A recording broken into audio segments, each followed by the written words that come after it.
mabuhay! This is Jeans Kinanap. Please like and subscribe. And hello, welcome to First Progressive Housing House and Lot. Ayan guys, so ipopromote ko ang aking pagpasyal sa isang magandang house and lot. So thank you sa mga nakasama ko, si Lira at si Ma'am Jeremy. Ayan guys.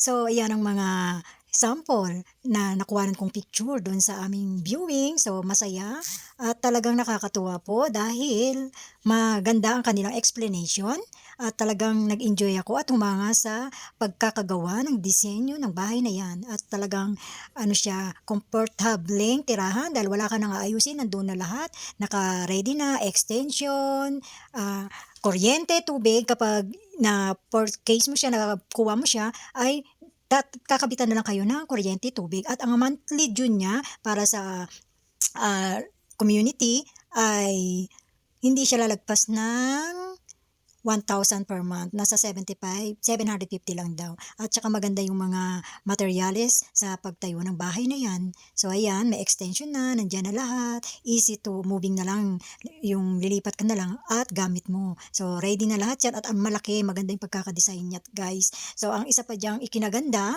may discount po sila dyan. At saka napaka talaga ganda ng mga gawa nila guys.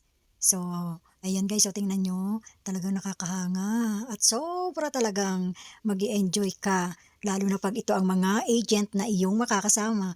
Kaya try nyo guys mag-viewing at hindi kayo magsisisi magkaroon ng sarili nyong bahay. So ayan guys, so pakinggan natin ang aking mga magagaling na agent at batang-bata pa.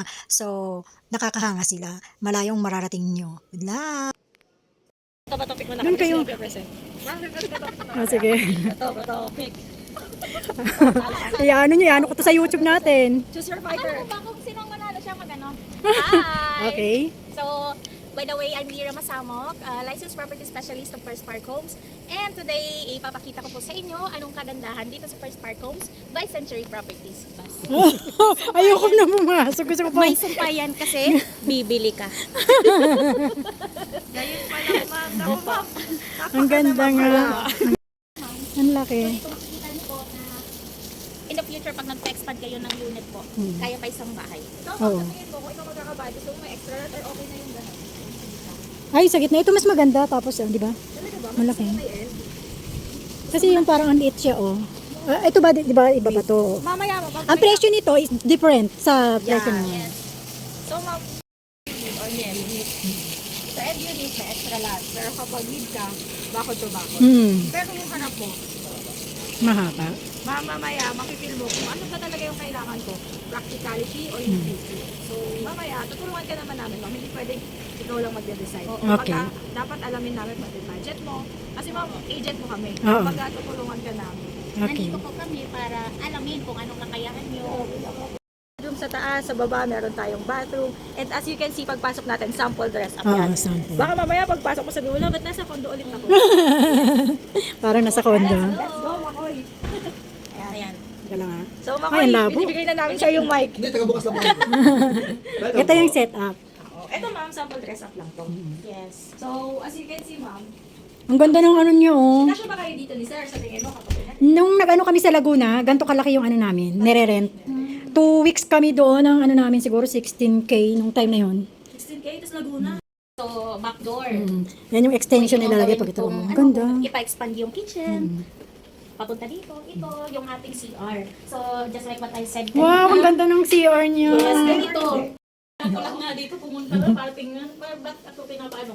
Ang ganda ng pagkakaano eh. Akyat na tayo. Okay, yan. Yan nga inaantay ko eh. Sa second floor. Mauna pala ako. Oh, ang cute ng hagdan niya. Ito na rin yung color o hindi pa? Pinaano lang to? Ito na yung kulay niya. Ang ganda. Akala mo nito, ma'am, wood? Oo nga, akala mo. Wood, ma'am. Complete to, ma'am. So, ito ma'am yung first bedroom natin. Masyado kang excited ma'am. Dito muna tayo sa first bedroom. So, yung first bedroom natin, brand siya as bata. Minsan ma'am, meron kami mga dress up, double deck, kaya naman po. And as you can see ma'am, dito sa likod, naka-jalousie siya. Just bakit naka-jalousie? Okay. Ibig sabihin ma'am, may nakaabang. Parang terrace. Yes. So, lahat ma'am na naka-jalousie, even yung sa baba natin, naka-jalousie siya kasi for expansion siya. Pwede mo siyang gawin. Tanggalin. Pintuan. Pintuan. Sige ma'am, talon ka. Talon ka ma'am. Ang tatalon? Tumalon ka lang. Ikaw na nga lang ito mga May gawa. sikat na construction. Developer. Talaga yung mga ginagawa nila. So, ang tawag dito, ma'am, dito, is load-bearing wall. Kadalasan, ma'am, na load-bearing wall po is ginagamit siya sa mga high-rise condominium kapag ang room mo or yung mismong area is nasa elevator na side. Bakit? Soundproof kasi siya. Yes. So, syempre mo, gusto mo nakakondo ka tapos katabi mo yung elevator pero meron mo yung alingit-ngit na So, hindi. So, ibig sabihin, ma'am, kahit magkakatabi tayo, itong bahay natin, since load-bearing wall yung gamit, ito ma'am, gypsum board. So, hindi mo maririnig yung kapitbahay mo unless bubuksan mo po ito para yung air or yung echo lumabas. So, as of now, ibig sabihin, kahit magsigawan kayo dito, Hindi rinig sa kabila. tapos mataas din po yung heat resistance niya. Kasi syempre, kung ginagamit natin sa mga high-rise condominium, gusto nyo na lang ba, bumagsak na lang bigla yung ano. Ibig sabihin, ma'am, kung mataas yung heat resistance niya, kunyari nasusunog niya yung kabila, yun yung ayaw ng iba ka ba, kung bakit ayaw nila. Dikit-dikit. Dikit-dikit. Pero sa atin, ma'am, kaya di ka pang matulog, 8 hours, bago lumipat dito, yung sunog.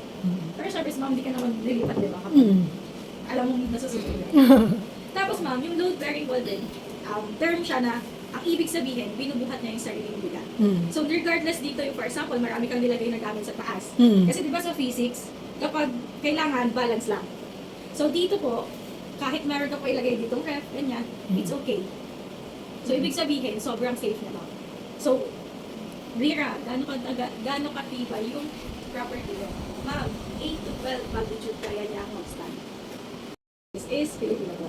So, kaya magugulat ka na, hala, for as low as 1 million, 2 million, may ino-offer kayong quality bahay. So, yun ma'am, pipili ka na lang din naman ng bahay na mura. Doon ba sa walang pangalan or dito sa quality? Sa quality na. Very good ka ma'am. Punta naman tayo sa second bedroom. So, itong second bedroom natin, para siyang master's bedroom. As you can see ma'am, kanina naka-jealousy, ngayon, Sliding. sliding na siya. So, yung front tsaka yung side niya. And then, sa pagharap niyo ma'am, punta kayo dyan sa harap. Ayan. So, ma'am, yung nakikita mong area na yan, pwede mo itong palawakin hanggang dyan. Basta ang property mo po is, kunyari ito, ang parameter mo, simula dun sa bakod mo, ma'am, pwede mong i-expand to. So, for example, yung sinasabi ni Lira kanina na, ma'am, kagandahan nito, basta ma-turn over sa'yo, lilipat ka na lang. Tapos, kapag kunyari, nagka-budget ka, nakapag-ipon ka, gusto mo nang i-expand or i-maximize yung space na meron ka. Ayan. So, ayan yung parameter natin, yung fence and gate natin. Ang ganda. So, kapag end, harap, tsaka yung kanan natin. Pero kapag, ito po, mid-unit, diretso, ma'am. Yan, diretso lang yan. So, kanina, ma'am, ito, kinatakbo, di ba, gypsum board. So, kagandahan nun, once na ma-turn over, meron na siyang partition. Pero, ma'am, pag gusto mo buo lang to na kwarto nyo, pwede, ano yan, collapsible yan. So, maganda din siya. Mabuo. Oo. Ang ganda. Pero, ma'am, yung isa kasi yung likod, pwede mo kasing gawin walkie closet, office room mo. Tapos, ito, tulugan, since may meron naman para sa baba. Ma'am, kamusta? Maganda. Naintindihan ako, ma'am, kami, siya. Tinutulungan namin yung mga Pilipino to have their wise decision. And yung practical one lang. Kasi minsan upo na lang. Yeah. Tsaka yung hindi sila matakot na bumili. Kung may scam man sila before. Etong, Ito lang. pero ma'am, Mid as you unit. can see, sulit pa rin naman eh. Magkano yung different niya? Medyo malaki, ma'am. Okay. Parang nasa, sabihin natin 1 million. 1 million. Yung pinaka-difference So, nila. halimbawa For ito, example, 3. ito, 3 million, yun 4 million. Oh. Pero minsan, ma'am, malalaki yung cut namin. Hindi lang siya standard na 94 Yes. square meter. Minsan, umaabot siya ng 200, 300. So, ibig sabihin, mas malaking cut, mas malaki din yung presyo. Oo, yun nga. So, ito ma'am, ako mama, pag meron ako mga kliyente na abot kaya lang yung hinahanap, ito yung ino-offer ko ma'am. Kasi mamaya, ma-realize mo dito. Okay. Kasi ito ma'am, basic lang eh, kung dalawa lang kayo ni sir. Yung bahay naman ma'am, wala naman pinagbago. 40-40 lang din ang pinagawa. Tingnan mo itong lot area dito. Wow, parang medyo malaki nga to, no? Ma'am, iba lang yung pagkakadesign. Actually ma'am, di ba ikaw, nag-aayos ka sa bahay, Oo. sa condo mo. Di ba? Gumagamit tayo ng mga hanging cabinets para... Yung hanging cabinet na yan, wala rin yan, di ba? Oh. Pero ma'am, sa IKEA, madali lang yan. Oo. Magano Tapos ito ma'am, i-maximize niya na lang, di ba? Oo. Oh, sino mag-aakala na itong baba ng stairs mo, pwede palang Cabinet. mag-storage. Oo. Minsan pwede ring laundry. Oo. O kaya mga shoe stock. Oo. Tapos ma'am, pag Oh, meron din siya. oh, so hindi pa rin, di Hindi ba? pa rin, oo. So for example, dirty kitchen, o kaya yung laundry area mo, tapos kagandahan pa niya, ito ma'am. May naka-ready na yung saksakan tsaka susi.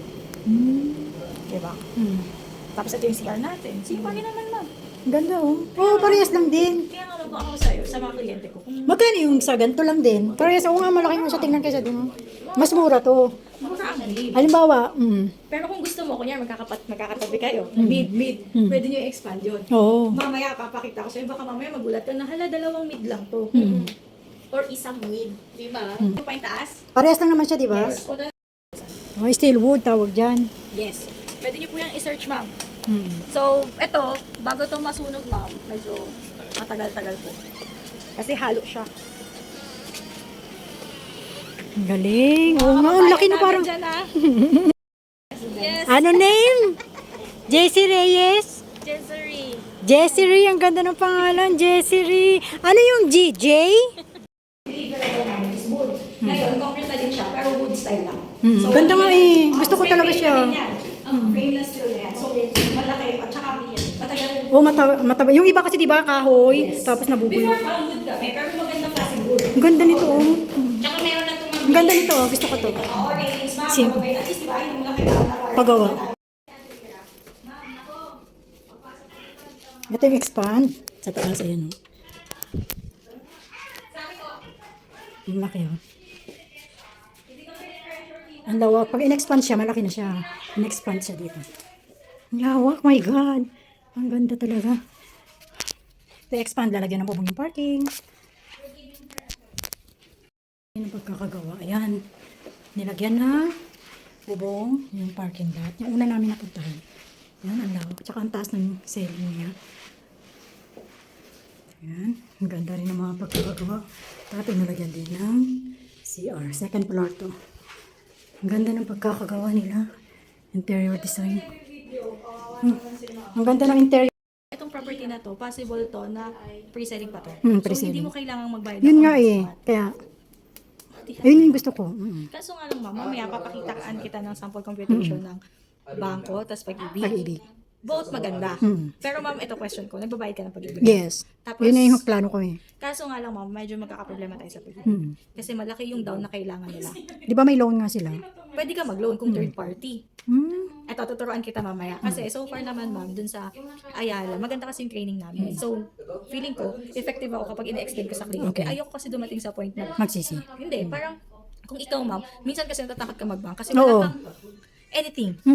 Pero hindi mo alam, pwede pala siyang bayaran ng isang wagsakan lang na 36 months. Na parang, 36 months. 36 months is 3 years lang, ma'am. Walang loan yun. Na, ha? Pwede ba? Paano yun? Tapos nakapangalan sa'yo. Paano yun? Kasi kukuha lang ako computation, tapos bibigay ko sa'yo. Sige. Pag pasok yun sa budget mo, dun tayo. Kasi sasabihin mo, hala, 40,000, 30,000. Parang iisipin mo pag umingi, di ba nag-month, nag-Airbnb nga kayo ng 100,000. 2 months lang yun. Kung mayroon kang down payment na 25,000, matik 4 months na yun. Tsaka mo na ako bayaran after 4 months kasi may pondo pa eh. Tapos bahay na siya. Na kapag natapos to, nakita mo yung turnover, di ba? Oo. So far naman, ma'am, ito, privilege to. Pero ma'am, meron pa akong isang property na dito rin sa Cavite. Ito, pwede yun. Pero kung gusto mo na tong area na to, tas pasok naman sa budget mo.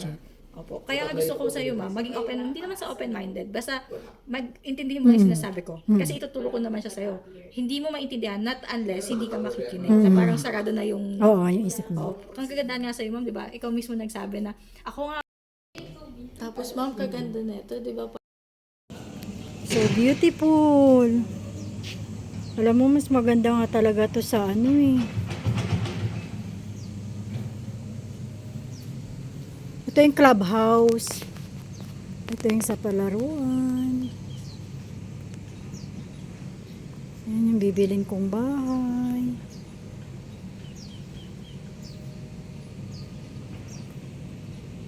Thank you. Ang lawak. Ano yung gagawin naman dito? Parang ano, commercial din. Commercial. Siguro ito magiging parang ano yung governors hills yung dinaanan natin. Ang ganda kaya dito. Maganda dito. Tsaka maraming trabaho dito. Nandito yung mga factory. Oo nga.